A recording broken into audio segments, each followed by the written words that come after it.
आज model paper का question number 7 solve करना है। 6 तक लास्ट टाइम हम लोग कैलकुलेट कर चुके थे।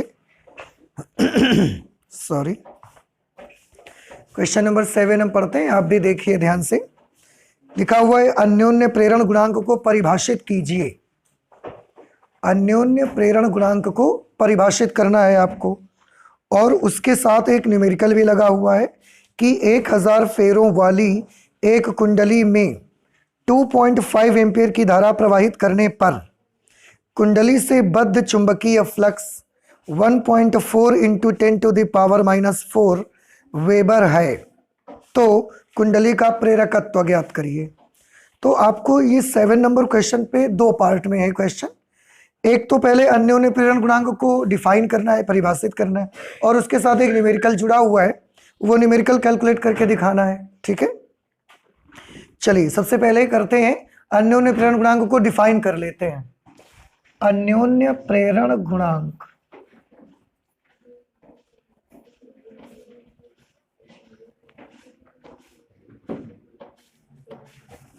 इसे यहां लिखना चाहिए हमें।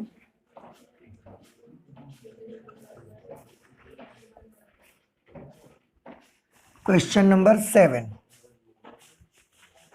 और इसके आंसर में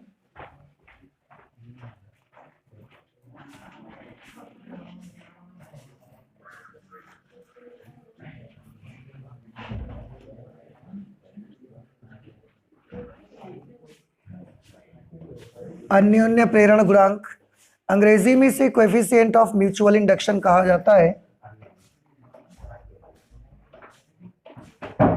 कोएफिशिएंट ऑफ म्यूचुअल इंडक्शन।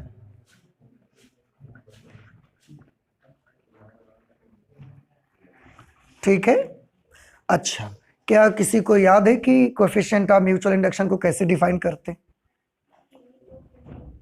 हाँ बताओ।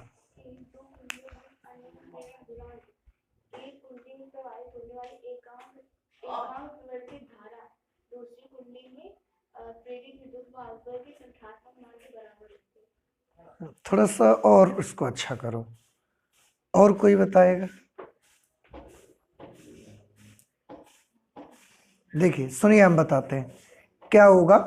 2 कुंडलियां होती हैं इसके लिए। देखो थोड़ी सी लैंग्वेज में ना और अच्छा सा करना है आपको।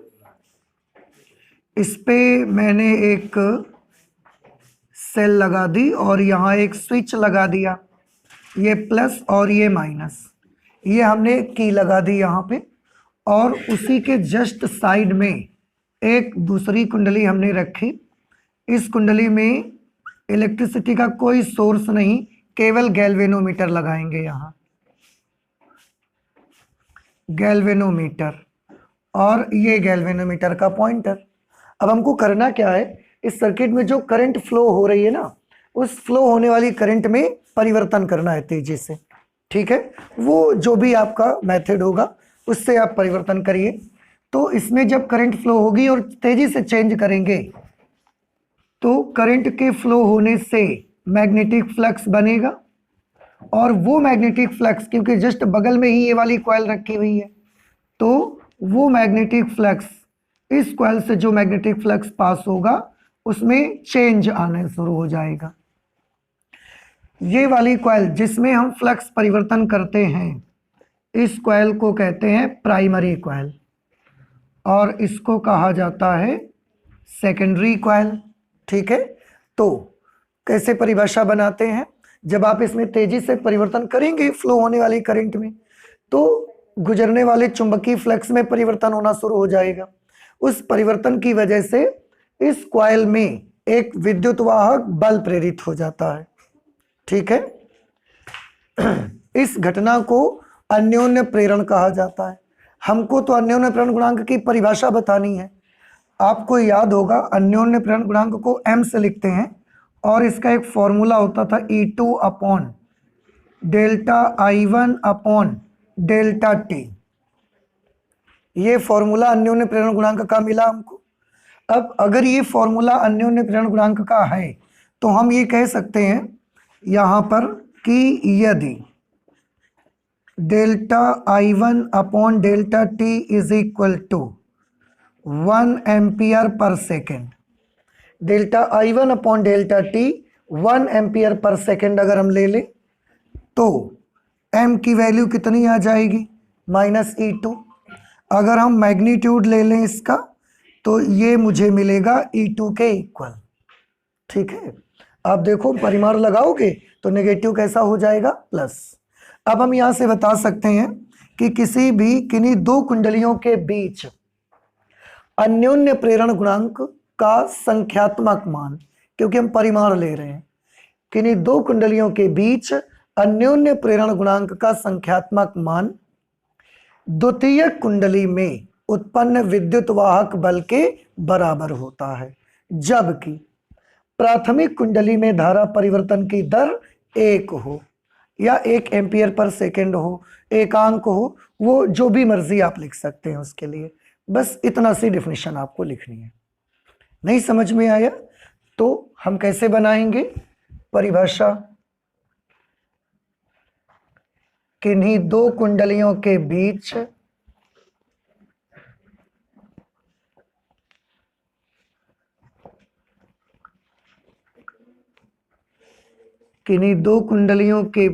अन्योन्य प्रेरण गुणांक का मान या गुणांक का संख्यात्मक मान, किन्हीं दो कुंडलियों के बीच अन्योन्य प्रेरण गुणांक का संख्यात्मक मान द्वितीयक कुंडली में उत्पन्न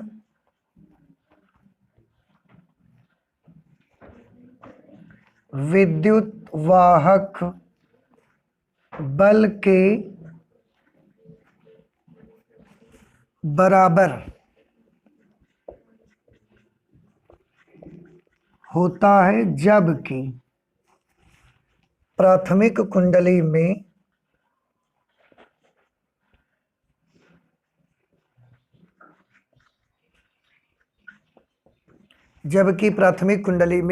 धारा परिवर्तन की दर एकांक हो, जबकि प्राथमिक कुंडली में धारा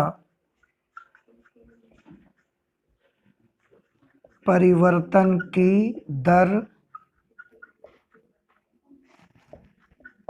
एकांक हो। तो ये डिफिनीशन अन्योन्य प्रेरण गुणांक की हम बनाते हैं, ये उसका फॉर्मूला होता है और इस तरह से हम उसको डिफाइन करते हैं। समझ नहीं आया आपको? अच्छा, इसी के साथ जो न्यूमेरिकल लगा है उसको भी हम लोग कैलकुलेट कर लेते हैं।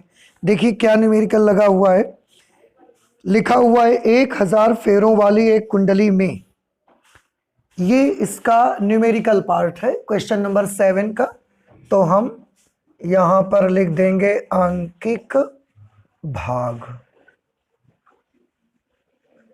ठीक, अब आंकिक भाग में सबसे पहले हम ये नोट करेंगे कि हमको कौन कौन सी चीजें दी गई हैं। न्यूमेरिकल जब भी लगाएं आप इस बात का बहुत ख्याल रखें, क्वेश्चन को पढ़कर सबसे पहले उन चीजों को नोट करने की कोशिश करें जो आपको गिवन है, जो आपको दिया गया है, और उसके साथ साथ क्वेश्चन पढ़ के ये भी समझने का प्रयास करें कि कौन सी चीज आपको फाइंड आउट करनी है, कौन सी राशि आपको ज्ञात करनी है, इसका भी आप समझने की कोशिश करें। अगर ये दो काम आप कर लेते हैं फिर आपके लिए न्यूमेरिकल को कैलकुलेट करना काफी आसान हो जाता है। ठीक है, तो सबसे पहले मैं पढ़ रहा हूं, लिखा हुआ 1000 फेरों वाली कुंडली में, एक कुंडली है हमारे पास, उसमें कितने फेरे लगे हैं टोटल?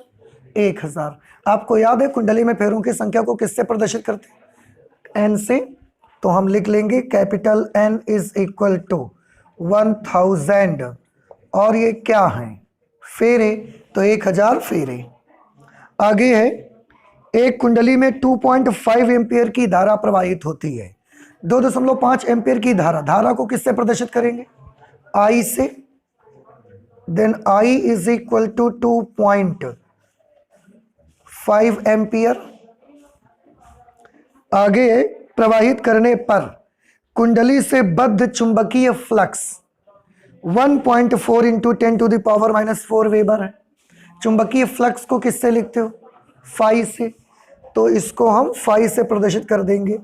आप चाहें तो फाई बी लिख सकते हैं, क्योंकि फ्लक्स दो तरीके का आपके सिलेबस में है, एक चुंबकीय फ्लक्स और एक वैद्युत flux, electrical flux, magnetic flux. Phi B is equal to 1.4 multiplied by 10⁻⁻⁴ weber.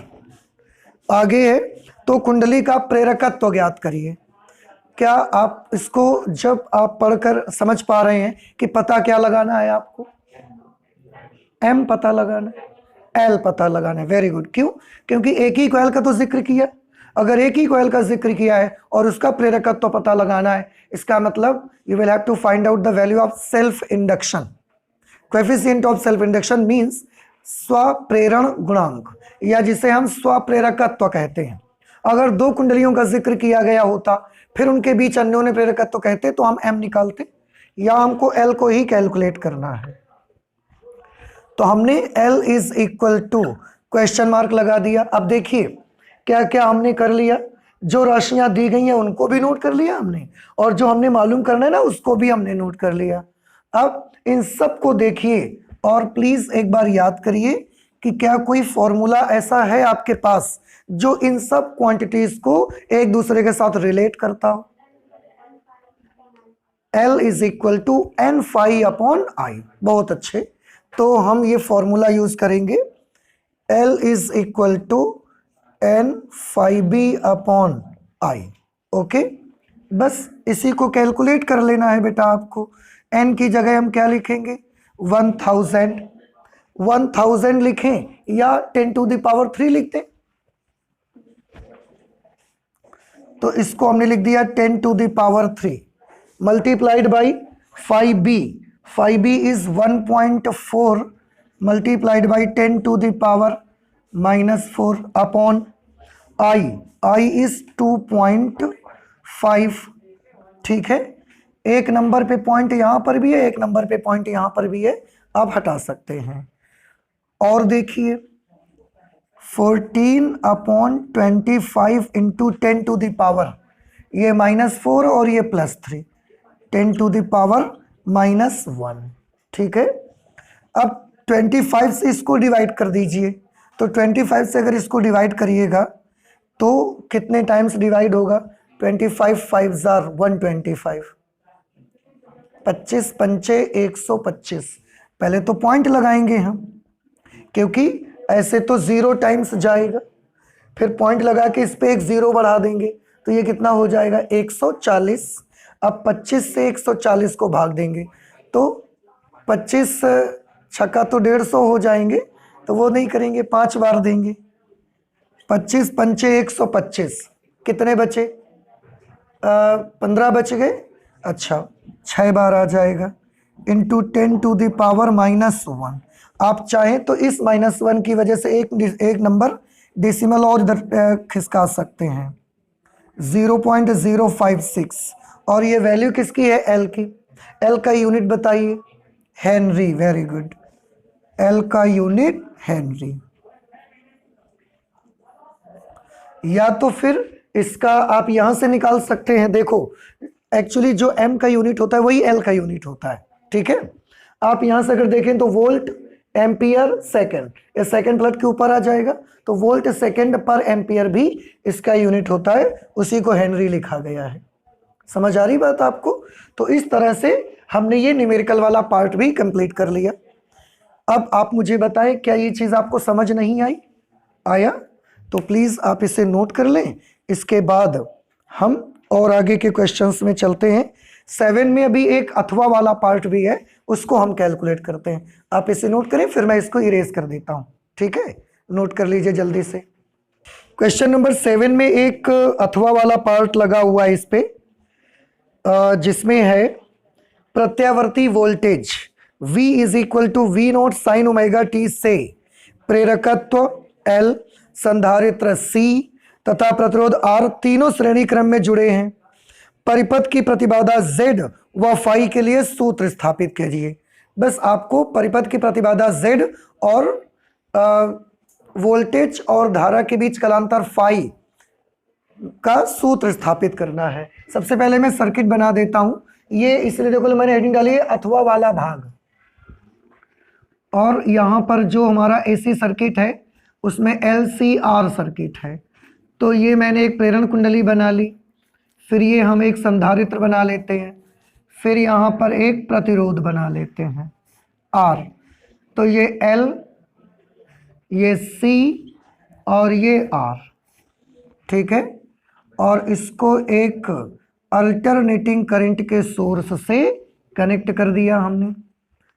Source की जो वोल्टेज है उसकी equation V is equal to V naught sine omega T, ये सोर्स की इक्वेशन है। तो LCR जब आप इसको ऐड करेंगे, कनेक्ट करेंगे इससे, आप एक चीज तो जानते ही हैं कि जो L है जब करंट फ्लो होगी तो ये प्रेरण कुंडली धारा के मार्ग में एक अवरोध लगाएगी, उससे हम XL से लिखते हैं, और XL का फॉर्मूला आपको याद होगा ओमेगा एन। इसे प्रेरकीय प्रतिघात कहा जाता है। क्या बोलते हैं इसको? प्रेरकीय प्रतिघात, ठीक। संधारित्र भी धारा के मार्ग में एक अवरोध लगाता है, XC से लिखा जाता है 1/ओमेगा-C। XC को हिंदी में बोलते हैं धारितीय प्रतिघात, कैपेसिटिव रिएक्टेंस। और ये R है, R को प्रतिरोध कहा जाता है, ठीक है। अच्छा, जब आप कनेक्ट करेंगे तो इन तीनों के सिरों के बीच वोल्टेज आएगा। हमने प्रेरण कुंडली के सिरों के बीच का वोल्टेज मान लिया VL, संधारित्र के सिरों के बीच वोल्टेज मान लिया VC, और प्रतिरोध के सिरों के बीच का वोल्टेज मान लिया VR।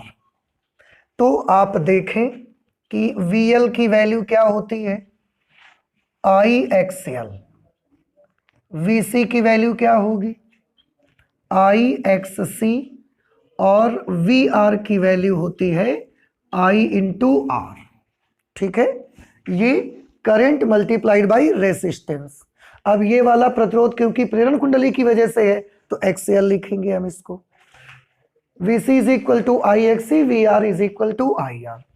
हमें प्रतिबाधा और फाई के लिए व्यंजक स्थापित करने हैं। बड़ा आसान है, आप देख सकते हैं बेटा। मैं इसमें एक काम कर सकता हूं, इनके फिगर में बनाता हूं, कला समंजक आरेख जिसको कहते हैं, फेजर डायग्राम याद है आपको। फेजर डायग्राम में करंट की डायरेक्शन तो मैं ऐसे बनाऊंगा, कुंडली के सिरों के बीच का जो वोल्टेज होगा आप सबको याद होगा कि करंट से 90 डिग्री लीडिंग होता है, यानी कि अग्रगामी होता है, π/2 रेडियन, ठीक है। संधारित्र के सिरों के बीच अगर ये करंट की डायरेक्शन है तो संधारित्र के सिरों के बीच का वोल्टेज धारा से 90 डिग्री पश्चगामी होता है, लैगिंग होता है π/2, और प्रतिरोध के सिरों के बीच का जो वोल्टेज होता है वो धारा के साथ समान कला में रहता है, यानी कि धारा के अनुदिश ही रहता है। ये कला समंजक आरेख। तो सर्किट में 3 तरह के वोल्टेजेस हैं और इनका रिजल्टेंट से ही हम Z तक पहुंच सकते हैं। तो हम इसका एक कला समंजक आरेख बनाना चाहते हैं एक साथ सबका। तो उस कला समंजक आरेख को कैसे बनाएंगे आप देखिए। ये हमने करंट ले ली, करंट के साथ आप तो जानते ही हैं प्रतिरोध के सिरों के बीच का जो वोल्टेज होगा वो धारा के साथ समान कला में होता है, इसलिए उसको बनाने के लिए हम यही डायरेक्शन का इस्तेमाल करेंगे VR। कुंडली के सिरों के बीच का वोल्टेज धारा से 90 डिग्री अग्रगामी है, तो हमने ऐसे बना दिया। सब तीनों फिगर एक साथ हम बनाएंगे। और संधारित्र के सिरों के बीच का वोल्टेज धारा से 90 डिग्री पश्चगामी होता है, तो हमने ऐसा बना दिया, ये 90 डिग्री और ये भी 90 डिग्री। हमने ये मान लिया इस फिगर में कि जो VL है that is greater than VC, VL का मान VC से बड़ा है, मान लेते हैं, लेकिन जरूरी नहीं कि हमेशा ये होगा, VC का मान भी VL से बड़ा हो सकता है। समझ आ रही बात आपको? अभी के लिए हमने मान लिया कि VL VC से बड़ा है। अब सर्किट का हम टोटल रिजल्टेंट वोल्टेज निकालना चाहते हैं कि परिणामी वोल्टेज क्या होगा। अब 3 वोल्टेजेस हैं यहां पर, इनका रिजल्टेंट कैसे निकालेंगे? तो वेक्टर लॉज यूज करिए आप इसमें निकालने के लिए। सबसे पहले हम एक काम करेंगे, VL और VC they are opposite to each other, तो इनका परिणामी क्या निकलेगा? VL और VC का परिणामी। जब दो सदिश राशियां अगर एक दूसरे की विपरीत दिशा में होती हैं तो परिणामी आप कैसे निकालते हैं? बड़े में से छोटे को माइनस कर देते हैं, और परिणामी की जो डायरेक्शन आती है वो क्या होती है? बड़े वाले की दिशा में। तो VL में VL बड़ा VC छोटा, तो VL माइनस VC रिजल्टेंट आएगा, और उसकी डायरेक्शन क्या होगी? VL की तरफ। तो ये VL है, इसमें से ये VC को माइनस कर देंगे, ये माइनस कर देंगे ऊपर से, सॉरी ये VC इतना बड़ा है ना, तो ऊपर से ये VC इतना माइनस कर देंगे। ये इतना जो पोर्शन है ये क्या बचेगा? ये इतना पोर्शन, ऊपर वाला ये हिस्सा क्या है? VC। तो पूरे VL में जब ये VC माइनस हो गया तो ये पोर्शन बच गया VL माइनस VC। अब इसका काम खत्म, इन दो का रिजल्टेंट निकल आया। अब हमें VL माइनस VC और VR का रिजल्टेंट चाहिए, तो इसके लिए हम समांतर चतुर्भुज का नियम यूज करेंगे। दोनों तरफ से, यहां से इसके समांतर एक लाइन बनाएंगे, यहां से इसके पैरेलल एक लाइन बनाएंगे, जहां पर दोनों एक दूसरे को काटेंगे, यही रिजल्टेंट वोल्टेज आपको मिलेगा। परिणामी वोल्टेज ये लाइन रिप्रेजेंट करेगी, ये चीज। और ये परिणामी वोल्टेज को यहां पर मैक्सिमम वोल्टेज कितना है? V0, ठीक है, या आप इसको V लिख लीजिए, रिजल्टेंट वोल्टेज को। अब एक चीज और देखें, ये तो वोल्टेज का डायग्राम है, इधर VR ये कितना है बताइए? इधर वाला ये VL माइनस VC, देखो ये VL माइनस VC है, तो ये भी तो VL माइनस VC हुआ। अब अगर ये VL माइनस VC हुआ, मैं इस क्षेत्र को थोड़ा सा यहां पर बना लेता हूं, देखिए इसको, ठीक है, ये VL माइनस VC,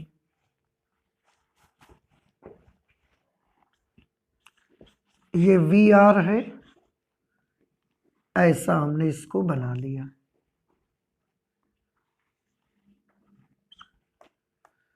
और ये हमने बना लिया V0, या V बना लो आप, V बना लो, और ये वाली वैल्यू VL माइनस VC होगी, ठीक। अब एक काम करते हैं, ये एक ट्रायंगल है VL माइनस VC VR, ये यहाँ 90 डिग्री का एंगल है। ये मान लेते हैं कि ये जो एंगल है ये फाई है, और यही डायरेक्शन तो बेटा करंट की है। आप देखो करंट की डायरेक्शन, और आप देख रहे हैं ये लाइन किसकी है? अब बताइए, LCR सीरीज सर्किट के परिणामी वोल्टेज की है, परिणामी वोल्टेज। अब आप खुद देखकर बता सकते हैं कि जो परिणामी वोल्टेज है वो करंट से कला में अग्रगामी है या करंट से कला में पश्चगामी है? अग्रगामी है। लेकिन ये कब पॉसिबल है? जब VL VC से बड़ा हो तो केवल। अगर VC VL से बड़ा होता तो ये चीज नीचे की तरफ आ जाती। समझ आ रहे हैं आपको? तो ये अग्रगामी वोल्टेज है। यहां पर हमको फाई और जेड चाहिए, बड़ा इजी है, एक काम कर लेते हैं हम, ये VR VL माइनस VC और V, इन सब में हम I से डिवाइड कर देते हैं। जैसे आप ऐसा सोचिए कि ये एक त्रिभुज है, त्रिभुज की सभी भुजाओं में आप किसी एक ही नंबर से भाग दे दो, तो जो त्रिभुज बनेगा वो भी तो त्रिभुज सिमिलर ट्रायंगल बनेगा।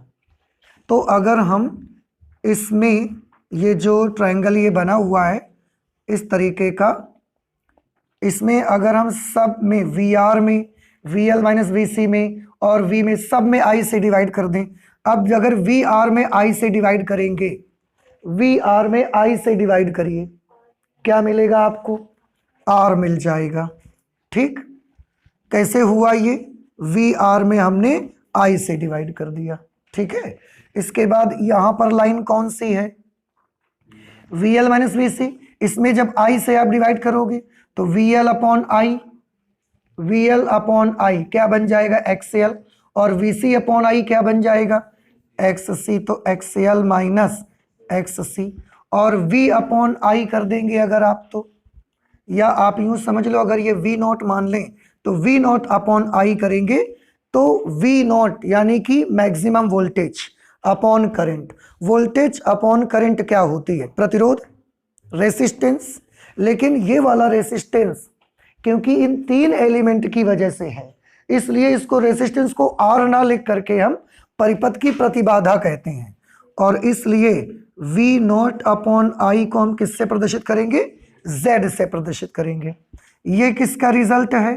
VL upon I minus VC upon I से ये बन गया।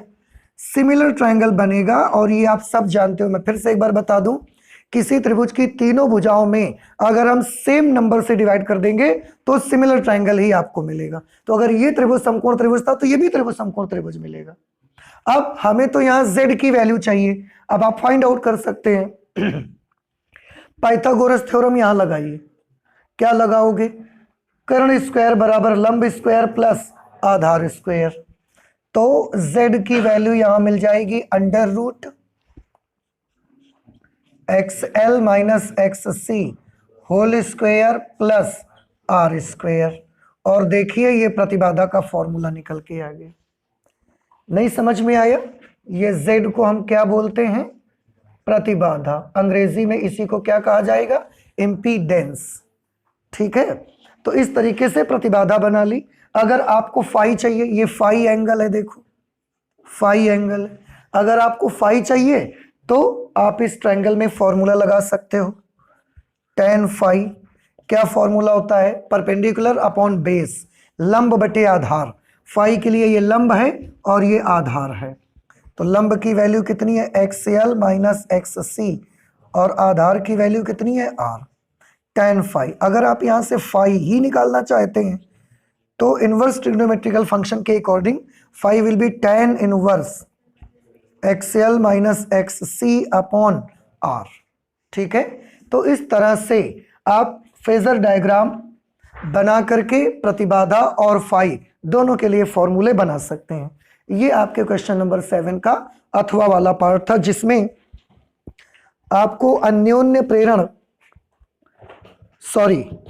प्रत्यावर्ती वोल्टेज से प्रेरकत्व L, C और R श्रेणी क्रम में जुड़े हैं। Z और फाई के लिए सूत्र स्थापित करिए। तो हमने Z और फाई दोनों के लिए फॉर्मूले बना दिए। ये समझ आया नहीं आपको? ये वाली चीज आ गई भाई? आप लिखते हैं Z square is equal to XL minus XC whole square plus R square, फिर आप Z इज इक्वल टू लिखते तो स्क्वायर रूट लगाते। मैंने वो लाइन नहीं लिखी है, सीधे ये लिख दिया है, और tan फाई से फाई निकाल लिया हमने। समझ आया? तो ये हमने इसको बना लिया, तो आप इसको नोट करें। इसके बाद हम लोग क्वेश्चन नंबर 8 पर आते हैं। ठीक है, नोट कर लीजिए। नेक्स्ट क्वेश्चन बेटा 8th नंबर पे है, लिखा हुआ है हाइगेंस के द्वितीयक तरंगिकाओं का सिद्धांत लिखिए और इसके आधार पर अपवर्तन की व्याख्या करिए। तो आपको हाइगेंस की द्वितीयक तरंगिकाओं का जो प्रिंसिपल है उसको लिखना है। हमने क्वेश्चन नंबर 8 देखिए लिखा यहां, क्वेश्चन नंबर 8 और उसका आंसर। ठीक, इसमें लिखा हुआ है हाइगेंस की द्वितीयक तरंगिकाओं का सिद्धांत। आप एक बार पढ़ ही चुके हो, तो जल्दी से मैं इसको पढ़ के सुना देता हूं आपको। किसी क्षण किसी तरंगाग्र के सभी बिंदु एक नए प्रकाश स्रोत का कार्य करते हैं। कोई भी वेव फ्रंट होगा, तरंगाग्र होगा, तरंगाग्र पर जितने भी पॉइंट होंगे वो सब एक नए लाइट सोर्स का काम करते हैं। नए लाइट सोर्स का काम करते हैं, इसका मतलब वो भी अपनी अपनी लाइट निकालते हैं। ठीक है, सेकेंड नंबर, हाइगेंस की द्वितीयक तरंगिकाओं के सिद्धांत में क्या है? इन नए प्रकाश स्रोतों से, ये जो तरंगाग्र है और तरंगाग्र पर जितने भी पॉइंट हैं सब नए लाइट सोर्स का काम करते हैं। तो ये जो नए लाइट सोर्स है हमारे पास, इनसे निकलने वाली प्रकाश तरंगों की जो चाल होगी, आवृत्ति होगी और तरंग दैर्ध्य, ये सब आपस में किसके इक्वल होगी? वो जो प्राथमिक तरंगों की चाल, आवृत्ति और तरंग दैर्ध्य है, सभी गुण प्राथमिक प्रकाश तरंग के समान ही होती हैं। ये आपको याद रखना है। जैसे जो हमारा लाइट सोर्स है, लाइट सोर्स से लाइट निकलती है, तो कहीं पर भी हमने एक वेव फ्रंट बना लिया।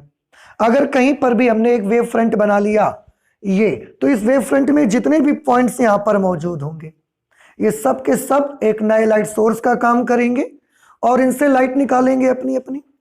तो जो इनसे लाइट निकल रही है उसकी चाल, उसकी फ्रीक्वेंसी, उसकी वेवलेंथ, ये सब किसके इक्वल होगी? तो आंसर है ये उसी प्राथमिक जो सोर्स जहां से लाइट आ रही है एक्चुअली, वहां से जब लाइट निकलती थी तो उस वाली लाइट की चाल, आवृत्ति और तरंग दैर्ध्य के ही बराबर होगी। कुछ बदलेगा नहीं इसमें।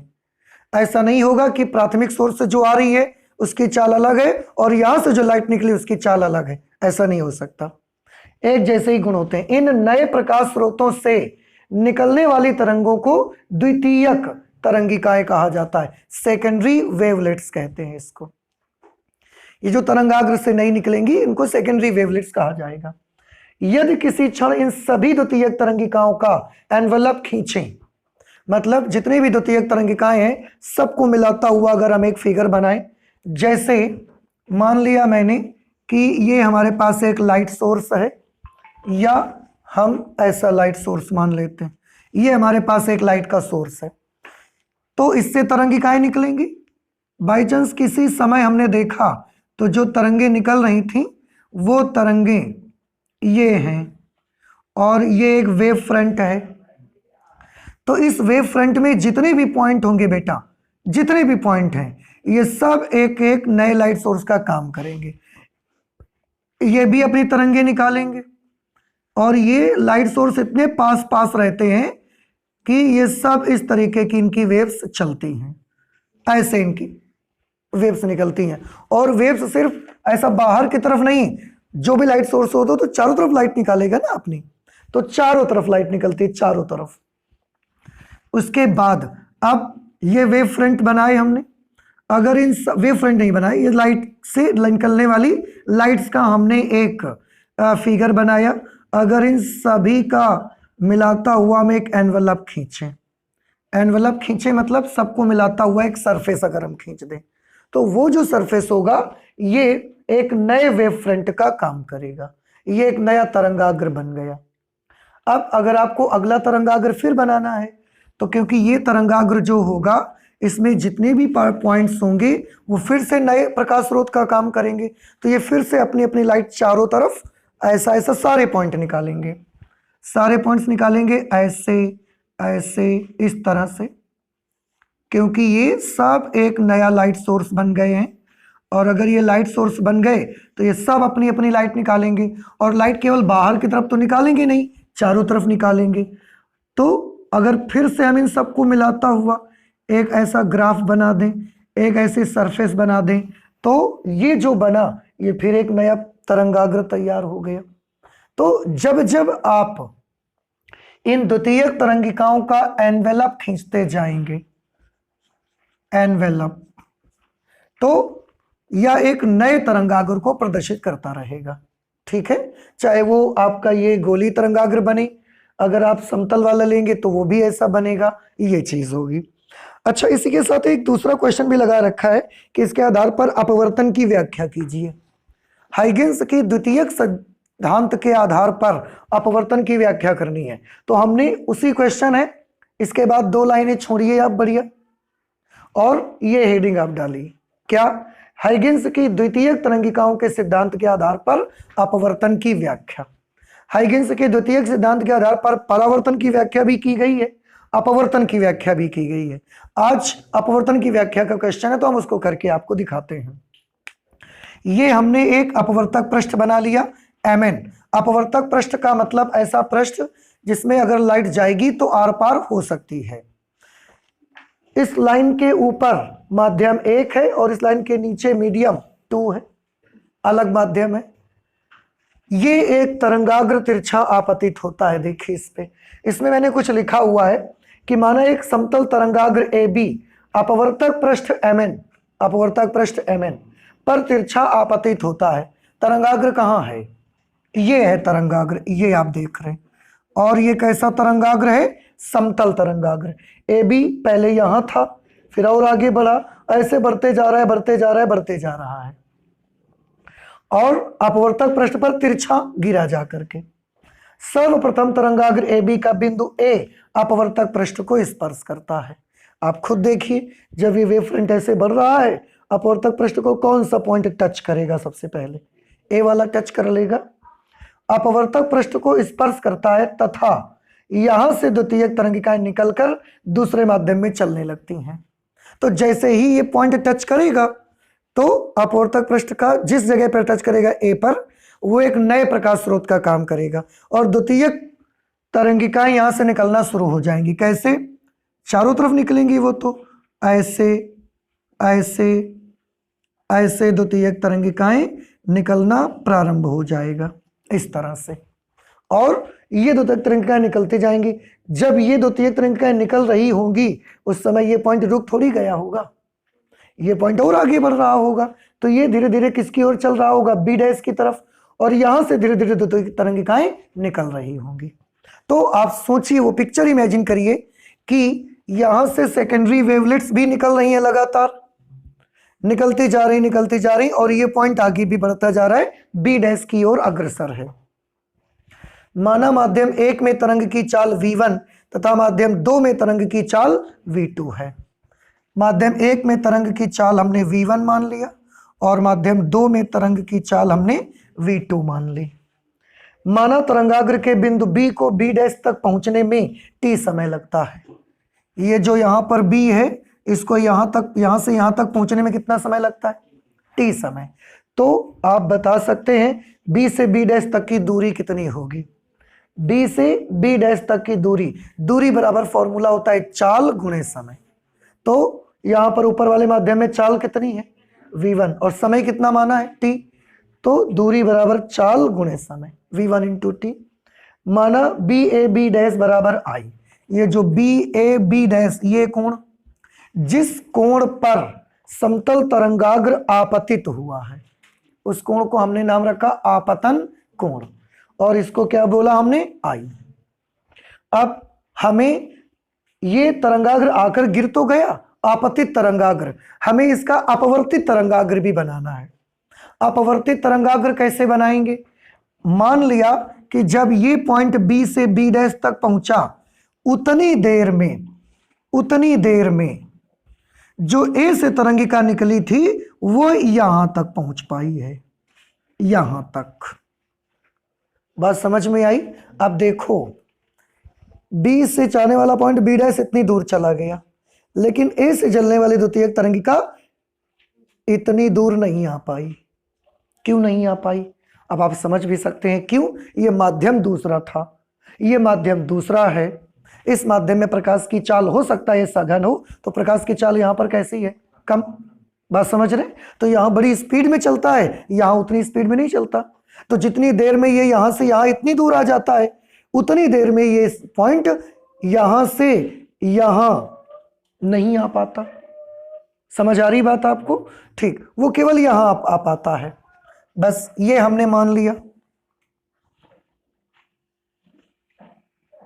ऐसे आ पाता है। अब हमें तो मान लिया कि B वाला पॉइंट B डैश पर आ गया इस समय, और इसकी द्वितीयक तरंगिका ये वाली है। अब हमें अपवर्तित तरंगाग्र बनाना है।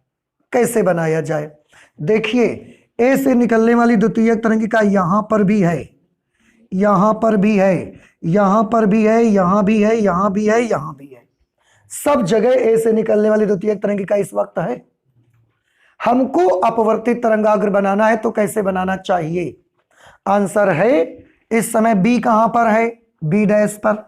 A से चलने वाली द्वितीयक तरंगिका कहां पर है? इन सब पॉइंट्स पर। हमें अपवर्तित तरंगाग्र बनाने के लिए बिंदु B डैश से एक ऐसी लाइन बनानी पड़ेगी। आप कॉमन टेंजेंट बनाते हैं ना, कॉमन टेंजेंट उभयनिष्ठ स्पर्श रेखा। तो बिंदु B डैश से इस चाप की एक ऐसी उभयनिष्ठ स्पर्श रेखा बनाइए, स्पर्श रेखा जो चाप को काटे नहीं, स्पर्श करती हुई निकले। अब आप मुझे बताएं, अगर मैं यहां से इस बिंदु को मिला दूंगा तो क्या यह स्पर्श रेखा बनेगी? नहीं बनेगी। यहां से इसको मिलाएंगे तो स्पर्श रेखा बनेगी? नहीं बनेगी, ये नहीं बन पाएगी। यहां से एक निश्चित लाइन ही बन सकती है कि जब उसको आप यहां मिलाओगे तो ही वो टच करके जाएगी। अगर आप यहां से इसको मिलाओगे तो क्या स्पर्श रेखा बनेगी? तो इस चाप का कोई भी पॉइंट से आप बिंदु बी डैश से मिला दोगे, स्पर्श रेखा नहीं बनेगी। और हमको तो अपवर्तित तरंगाग्र बनाने के लिए उभयनिष्ठ स्पर्श रेखा ही चाहिए। तो ऐसे पॉइंट को सर्च करो चाप पर कि जब हम उसको बी डैश से मिलाएं तो वो लाइन जो बने वो चाप पर स्पर्श रेखा बने। वो जो लाइन बनेगी वही हमारा तरंगाग्र होगा, अपवर्तित तरंगाग्र होगा। तो हमने यहां से बनाया, ऐसी एक लाइन बनाई देखो, और हमने देखा यहां पर जाके उसने टच किया, देखा आपने? तो ये जो आप देख रहे हैं ना बेटा, ये चीज, ये यहां पर कौन सा पॉइंट आ गया? यहां पर आ गया ए डैश। तो बी डैश ए डैश ये क्या बन गया? ये बन गया अपवर्तित तरंगाग्र, अपवर्तित तरंगाग्र। तो ये कौन सा तरंगाग्र था? आपतित तरंगाग्र। Very good. अब इसके बाद हमें नेक्स्ट वेव फ्रंट फिर बनाना है। कैसे बनाएंगे बताइए? उस समय ये मान लेते हैं कि ये वाला जो एंगल है, क्योंकि ये आपतित तरंगाग्र था, तो अपवर्तक पृष्ठ के साथ जो कोण बनाया उसका नाम रखा आपतन कोण। ये कौन सा तरंगाग्र है? अपवर्तित तरंगाग्र है। ये अपवर्तक पृष्ठ के साथ जो कोण बनाएगा उसका नाम हम क्या रख देंगे? अपवर्तन कोण। और अपवर्तन कोण को किससे प्रदर्शित करते हैं? स्मॉल आर से करते हैं। अगला वेव फ्रंट अगर आपको बनाना है तो आप कैसे बनाएंगे? आंसर है इस वेव फ्रंट के समांतर, क्योंकि तरंगाग्र आपस में कैसे होते हैं? समांतर होते हैं। तो अगला तरंगाग्र इस तरंगाग्र के समांतर होना चाहिए। तो समांतर कैसे बनेगा? इस पर लंब एक लाइन बनाओ, इस पर लंबवत एक लाइन बनाओ, और दोनों का बराबर डिस्टेंस पर ऐसे मिला दीजिए इस तरह से। तो देखो ये लाइट ऐसे आई और ऐसे मुड़ के चली गई। तो यहां से हमको समझ में भी आता है कि प्रकाश किरण जब एक माध्यम से दूसरे माध्यम में जाएगी लाइट, तो वो मुड़ जाती है। देख रहे हैं यहाँ, थोड़ा सा रास्ते से विचलित हो जाती है। तो रीजन भी पता लगता है, और ये अब हमको समझ में भी आता है। आपको समझ आ रहा है? हमको तो आ गया, आपको आया कि नहीं आया? ओके। तो ये अपवर्तन कोण आर हो गया। हमें तो प्रूफ करना है कि अपवर्तन प्रूफ करना है, और जब तक अपवर्तन का लॉ नहीं प्रूफ कर देते, स्नेल का नियम प्रूफ नहीं कर देते, तब तक प्रूफ नहीं होगा। तो हम एक काम करते हैं, सबसे पहले इस त्रिभुज में लेते हैं। ये एंगल 90 डिग्री का है, समकोण त्रिभुज ए बी बी डैश में। यहां पर मैं आपको करके दिखा देता हूं।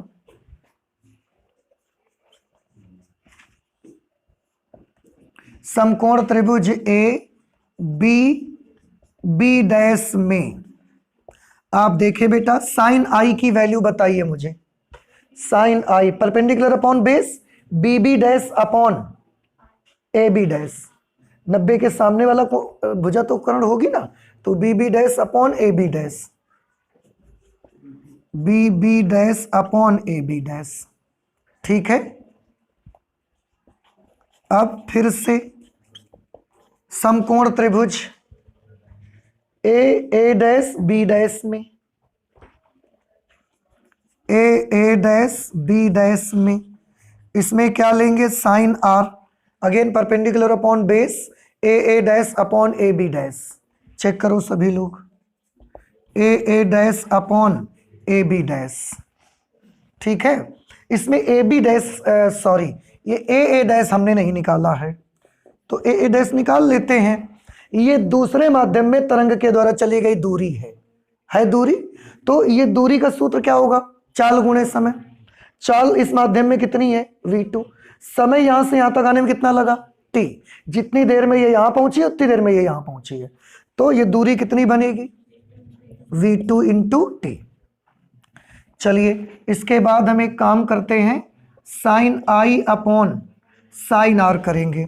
तो B B dash upon A B dash upon A dash upon A B dash, A B dash से ए बी डैश कैंसिल हो जाएगा, B B dash upon A dash. B B dash upon A dash, sine I upon sine R is equal to what is B B dash, V1t, और A dash V2t, t से t cancel, sign I upon sine R is equal to V1 upon V2। पहले माध्यम में प्रकाश की चाल बटे दूसरे माध्यम में प्रकाश की चाल, और बेटा याद करें यही तो होता है μ2 μ2 यानी कि पहले माध्यम के सापेक्ष दूसरे माध्यम का अपवर्तनांक, और यही स्नेल का नियम है। देखिए आप, यही स्नेल का नियम है। अगर ये स्नेल का नियम है तो अपवर्तन की व्याख्या हो गई फिर तो, क्योंकि इसकी मदद से हमने स्नेल का नियम प्रूव करके दिखा दिया आपको। नहीं समझ में बात आई आपको? इस तरह से आपको ये करना है। अच्छा, तो ये समझ आ गया सभी को? ओके, इसके बाद बेटा इसका जो अथवा वाला पार्ट है भैया, उसमें लिखा हुआ है कि दूरदर्शी की विभेदन क्षमता से क्या तात्पर्य है, इसमें बड़े द्वारक के अभिदर्शक की आवश्यकता क्यों होती है। आपको याद होगा दूरदर्शी की विभेदन क्षमता, विभेदन सीमा, ये हमारे सिलेबस में 2021 में नहीं है, इसलिए इस क्वेश्चन को हम लोग नहीं करेंगे। अगला क्वेश्चन, इसी में एक न्यूमेरिकल लगा हुआ है, आप देख रहे हैं, वो न्यूमेरिकल भी विभेदन क्षमता से ही रिलेटेड है, सीमा से रिलेटेड है, तो उसको भी हम छोड़ देंगे क्योंकि 2021 में वो भी सिलेबस में नहीं है। अब क्वेश्चन नंबर 9 पे अगर आप आते हैं, क्वेश्चन नंबर 9, तो क्वेश्चन नंबर 9 इसका हम आंसर लिखना चाहते हैं। लिखा है एलईडी का पूरा नाम लिखिए, इसके उपयोग लिखिए। उभयनिष्ठ उत्सर्जक प्रवर्धक में आधार धारा, देखो उभयनिष्ठ उत्सर्जक प्रवर्धक, ये एम्पलीफायर आ गया, और एम्पलीफायर हमारे सिलेबस में नहीं है, इसलिए शुरुआत में केवल 2 सवालों का जवाब इसमें आप दे सकते हैं। एक, एलईडी का पूरा नाम क्या है, आप सबको मालूम है एलईडी का पूरा नाम, अभी हाल ही में इसको हमने पढ़ा भी है, हाँ, लाइट एमिटिंग डायोड।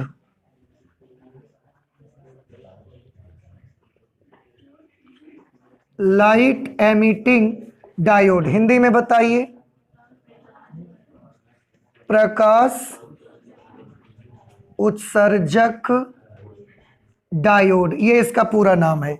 आगे लिखा है इसका उपयोग लिखिए, तो इसका बहुत अच्छा उपयोग है, उपयोग भी अभी हाल ही में हमने आपको कराए हैं, तो ज़्यादा इनको डिटेल में जाने की जरूरत नहीं है। और अगर आप इनको डिटेल में देखना चाहते हैं तो आप एलईडी का जो वीडियो आपका पड़ा हुआ है आप उसको देख सकते हैं।